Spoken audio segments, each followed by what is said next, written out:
Hi, I'm Stephen. I'm a member of StoryHeights Church, the Newton campus. And we're in Brookline, Massachusetts, an area called Coolidge Corner. And right behind me is what I call my Serengeti. That's the Longwood Medical Area, which includes the teaching hospitals for Harvard Medical School and the school itself. And as a biomedical engineer, that's basically ground zero for me. So I came to StoryHeights about 2 years ago, kind of indirectly. My wife, Christine, was in Birmingham, Alabama at the time, and she had been going to a church called Church of the Highlands, and I could really tell talking to her that it meant a lot to her. So when I visited, I attended it with her, and I saw it was a much different model of church than what I had grown up in at a Baptist church. But it really resonated with me, and so I knew that when she came home, it would be nice to find something similar. So I basically went online and I found StoryHeights through the ARC website, and I guess it was about this time 2 years ago that I first came to StoryHeights. I guess as far as this concept of all in, I would say really the defining moment for me was when I was a junior in high school. My father, who had never really had any health issues, complained early in the morning of chest pain, went into the hospital, seemed to be fine. But then when my mother came back home and got myself and my sisters and we went in to see him, he had pretty much a massive heart attack when he basically started thinking about everything that needed to be done in his work.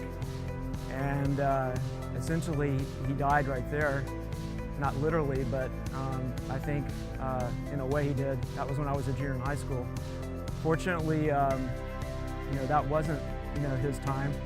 It was kind of a unique experience where I was right outside of the hospital room, heard everything that was going on.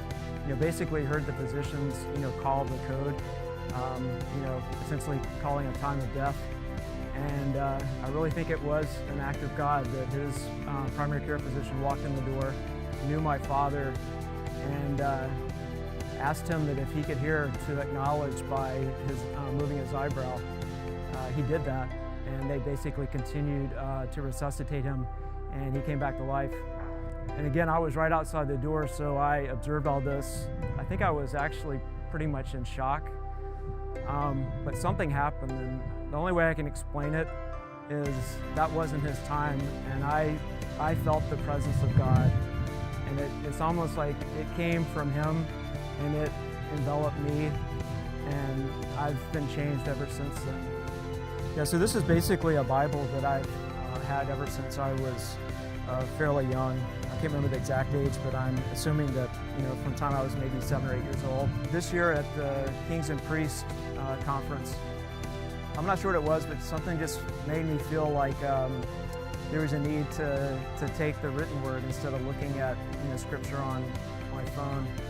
And so I took it to Kings and Priests, and I believe it was the first night, or definitely by the second night, when we were asked to read a scripture. When I opened up the Bible, I opened it up to a page, and there was a letter, and it was a prayer that my father gave every fall. I open the Bible, I open that letter, I read it, and it's almost like my father is sitting right next to me. The essence of this prayer was that, that we reap what we sow. That really is the reason, why I'm taking some of the actions that I'm taking now. Leave a high-paying corporate job, a career path that would, lead to promotions. I feel a calling that that's not my journey anymore, and that not just be an entrepreneur within a large company, but to blaze my own path, start my own company, and repeat that success, so that not only myself and others will, reap what we sow.